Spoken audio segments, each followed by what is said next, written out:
Hello student, आज हम फिर से चैप्टर केमिकल इक्विलिब्रियम ले रहे हैं। बच्चों, जो आज हम टॉपिक ले रहे हैं वो क्या है? ली चैटलियर्स प्रिंसिपल। हिंदी मीडियम के जो स्टूडेंट है बहुत ध्यान से सुनिएगा। ली चैटलियर प्रिंसिपल को हिंदी में कहते हैं ला शातिलिय नियम। तो बच्चों, ली चैटलियर्स प्रिंसिपल क्या है ये ध्यान से सुनिएगा। अगर हम कभी भी इक्विलिब्रियम कौन सी स्टेट थी जिसमें फॉरवर्ड और बैकवर्ड रिएक्शन का जो रेट है वो सेम हो जाता है, उसको कहते थे हम इक्विलिब्रियम। तो बच्चों, अगर इक्विलिब्रियम में हम कोई भी चेंज करते हैं टेम्परेचर, प्रेशर या कंसंट्रेशन का, तो इक्विलिब्रियम उस डायरेक्शन में शिफ्ट होती है जिधर वो किए गए चेंज का जो इफेक्ट है उसको कैंसिल कर सके या निरस्त कर सके। तो बच्चों, ये कैसे होता है? इसमें एक एक करके हम लेंगे। टेम्परेचर में चेंज करने से, प्रेशर में चेंज करने से और कंसंट्रेशन में चेंज करने से क्या होता है। तो इसको समझने के लिए एक एग्जांपल ले लेते हैं। बच्चों, मैंने पहला एग्जांपल लिया है which is N2 + 3H2 gives 2 ammonia, delta H equal to -22.4 kilo calories. सबसे पहले ये समझ लीजिए डेल्टा H क्या है। तो बच्चों, ये क्या है? Change in enthalpy. Enthalpy means change in heat. अब इसको जब नेगेटिव साइन से लिखते हैं तो it means reaction is exothermic. तो एक्सोथर्मिक है तो माइनस साइन से, और एंडोथर्मिक है तो प्लस साइन से शो करेंगे। एक्सोथर्मिक मीन्स कि रिएक्शन के टाइम पर इतने अमाउंट हीट इवॉल्व हुई है, और अगर एंडोथर्मिक होता है तो उसका मतलब उतना अमाउंट ऑफ हीट एब्जॉर्ब हो रही है ड्यूरिंग द रिएक्शन। तो बच्चों, ये रिएक्शन क्या है? एक्सोथर्मिक। तो पहला स्टेप आपको ये आइडेंटिफाई करना पड़ेगा कि रिएक्शन एक्सोथर्मिक है या एंडोथर्मिक। अभी मैंने आपसे क्या कहा था कि ली चैटलियर प्रिंसिपल में जो भी आप इन फैक्टर्स में चेंज कर रहे हैं, टेम्परेचर, प्रेशर या कंसंट्रेशन में, इक्विलिब्रियम उधर शिफ्ट होगी जिधर वो इसका इफेक्ट को कैंसिल कर सके। तो बच्चों, एक्सोथर्मिक रिएक्शन में क्या हो रहा है देखिए, इसमें दोनों ये फॉरवर्ड और बैकवर्ड रिएक्शन को मैंने अलग अलग करके लिखा है। N2 + 3H2 gives 2 ammonia plus 22.4 kilo calories, क्योंकि एक्सोथर्मिक में ये अमाउंट ऑफ हीट क्रिएट हो रही है, यानी कि प्रोड्यूस हो रही है, इसीलिए मैंने इसे प्रोडक्ट माना है। बैकवर्ड रिएक्शन मैंने कैसे लिखी है? 2NH3 + 22.4 kilo calories gives N2 + 3H2, just reverse इसका। तो अब बच्चों, अगर आप ध्यान से देखो तो बैकवर्ड रिएक्शन में इतना अमाउंट ऑफ हीट कंज्यूम होती है, तो अमोनिया किस में कन्वर्ट होती है? नाइट्रोजन और हाइड्रोजन में। तो बेटा, इसका क्या मतलब हुआ कि हमने अभी क्या कहा था कि इक्विलिब्रियम किस डायरेक्शन में शिफ्ट होगी जिधर वो किए गए चेंज को कैंसिल कर सके। तो अगर आप टेम्परेचर इंक्रीज करते हो तो इक्विलिब्रियम उस डायरेक्शन में शिफ्ट होती है जिधर हीट एब्जॉर्ब हो रही हो। तो अगर आप दोनों रिएक्शन को कंपेयर करो बच्चों, तो इस रिएक्शन में हीट प्रोड्यूस हो रही है और इस रिएक्शन में हीट कंज्यूम हो रही है। तो यानी हीट कंज्यूम हो रही है तो इट मींस टेम्परेचर इंक्रीज करने पर ये वाली रिएक्शन की स्पीड बढ़ जाएगी। और बच्चों, ये कौन सी रिएक्शन है? Backward reaction. तो इट मींस क्या हुआ कि एक्सोथर्मिक रिएक्शन में अगर आप टेम्परेचर इंक्रीज करते हो तो बैकवर्ड रिएक्शन की स्पीड बढ़ जाती है। तो एक्सोथर्मिक रिएक्शन के लिए कंडीशन जो कि सुटेबल है वो कौन सी है? Low temperature. जितना आप इसमें टेम्परेचर लो करोगे, फॉरवर्ड रिएक्शन की स्पीड उतनी ही बढ़ जाएगी। क्लियर बच्चों? आगे हम एक एग्जांपल और लेंगे। अभी आगे प्रेशर का चेंज समझ लीजिए। अब प्रेशर का चेंज क्या है कि अगर आप प्रेशर इंक्रीज करते हो इक्विलिब्रियम में, तो इक्विलिब्रियम उस डायरेक्शन में शिफ्ट होती है जिधर वॉल्यूम कम हो या मोल्स कम हो। क्लियर बच्चों? आई रिपीट कि इक्विलिब्रियम में अगर आप प्रेशर इंक्रीज करते हो तो इक्विलिब्रियम उधर शिफ्ट होती है जिधर वॉल्यूम या मोल्स कम होते हैं। इसको भी एग्जांपल से समझते हैं। मैंने सेम एग्जांपल लिया है। N2 + 3H2 gives 2 ammonia and delta H is -22.4 kilo calories. बच्चों, अब वॉल्यूम कैसे देखेंगे? जो नंबर ऑफ मोल्स लिखे हैं, चाहे मोल्स पढ़िए चाहे उसको वॉल्यूम। तो यहाँ देखिए 1 वॉल्यूम, ये 3 वॉल्यूम, टोटल वॉल्यूम कितना रिएक्टेंट का 4। इधर वॉल्यूम देखिए 2, प्रोडक्ट के कितने वॉल्यूम 2।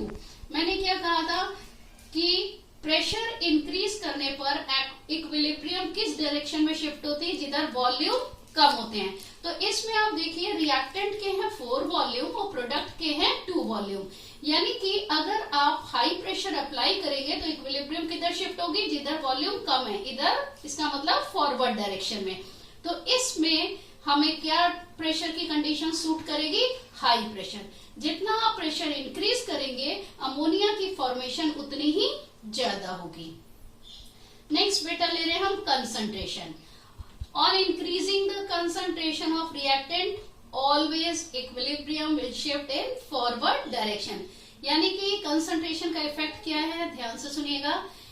जब भी कोई सब्सटेंस ऐड करते हैं, अगर हम रिएक्टेंट ऐड करते हैं तो रिएक्शन किधर शिफ्ट होगी, फॉरवर्ड डायरेक्शन में, और अगर हम प्रोडक्ट ऐड करते हैं तो रिएक्शन किधर शिफ्ट होगी, बैकवर्ड डायरेक्शन में। क्यों ऐसा होता है, क्योंकि इक्विलिब्रियम क्या कर रही है, किए गए चेंज को कैंसिल करना चाह रही है।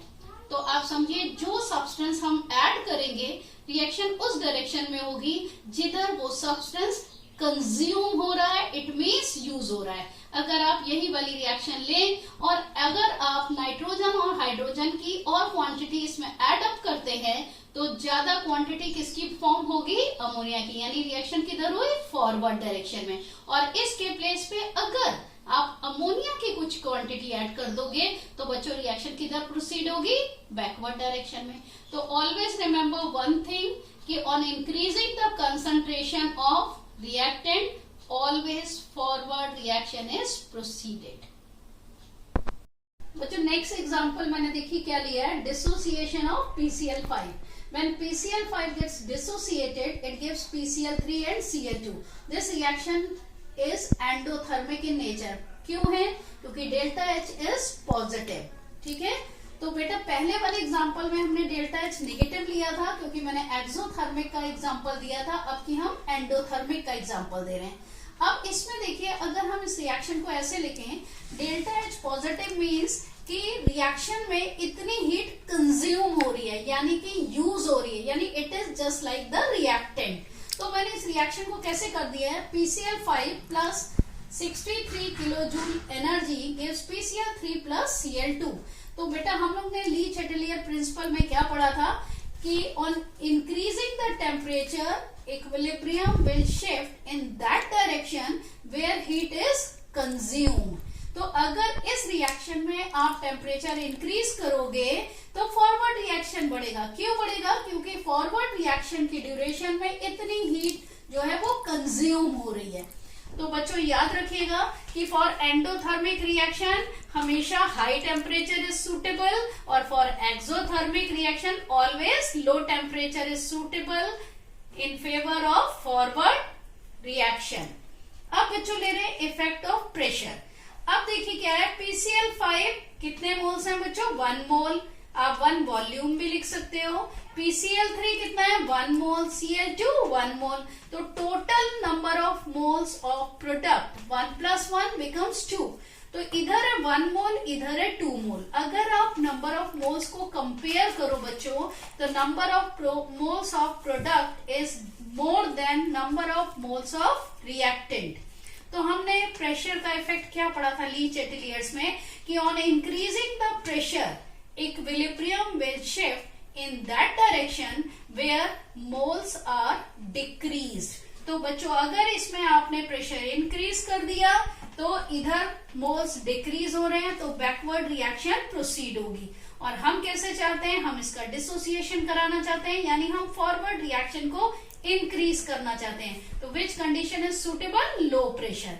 तो ऑलवेज रिमेंबर आप क्या कर रहे हो, डेल्टा एन निकाले हो। डेल्टा एन क्या था बेटा, मैंने पहले बताया था number of moles of product minus number of moles of reactant. तो इसमें अगर हम निकालें 2 - 1 तो क्या आंसर आ रहा है, +1।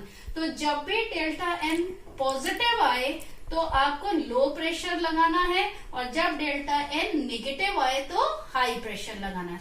अब बात करते हैं इफेक्ट ऑफ कंसंट्रेशन। बच्चों इसके लिए मैंने पहले भी बताया था, कॉमन पॉइंट रहता है कि जब भी आप रिएक्टेंट की कंसंट्रेशन इंक्रीज करोगे तो फॉरवर्ड रिएक्शन बढ़ेगी, और अगर आप प्रोडक्ट की कंसंट्रेशन इंक्रीज करोगे तो बैकवर्ड। तो which condition is suitable for this? High concentration of PCl5। जितना आप PCl5 बढ़ाओगे, रिएक्शन या इक्विलिब्रियम किस डायरेक्शन में शिफ्ट होगी, जिधर इसकी एडेड क्वांटिटी जो आपने नेक्स्ट ऐड करी क्वांटिटी उसको वो यूज कर सके, कंज्यूम कर सके, तो PCl5 उतना ही ज्यादा डिसोसिएट होगा। अब बच्चों with in short, for competitive point of view या for objective point of view, मैंने कुछ पॉइंट्स लिखे हैं, बेटर है इसको ले लीजिए। अगर एक्सोथर्मिक रिएक्शन है और अगर आप टेम्परेचर इंक्रीज कर रहे हो तो for exothermic reaction always backward reaction is proceeded. अगर एंडोथर्मिक रिएक्शन है, on increasing the temperature forward reaction is proceeded. अब प्रेशर के लिए मैंने क्या लिया, first you have to find delta N. क्या था? Number of moles of products minus number of moles of reactant. और ये है कि अगर आप प्रेशर इंक्रीज कर रहे हो तो क्या इफेक्ट आएगा। तो अगर डेल्टा एन 0 है, इट मीन्स प्रोडक्ट और रिएक्टेंट के मोल्स सेम है, तो क्या होगा? प्रेशर का कोई भी इफेक्ट नहीं होगा। फॉर एग्जाम्पल अगर आप लोग like N2 plus O2 gives 2NO, दोनों तरफ नंबर ऑफ मोल्स 2, तो डेल्टा एन इज 0, तो इस रिएक्शन में कोई भी प्रेशर का इफेक्ट नहीं होगा। और अगर डेल्टा एन की वैल्यू नेगेटिव है, इट मीन्स कि प्रोडक्ट के जो मोल्स हैं वो कम हैं किससे? Moles of reactant. तो फॉरवर्ड रिएक्शन प्रोसीड होगी जब आप प्रेशर इंक्रीज करोगे। और अगर डेल्टा एन पॉजिटिव है, यानी कि कह सकते हैं आप प्रोडक्ट के मोल्स ज्यादा हैं और आप तब प्रेशर इंक्रीज करोगे तो बैकवर्ड रिएक्शन प्रोसीड होगी। क्लियर बच्चों?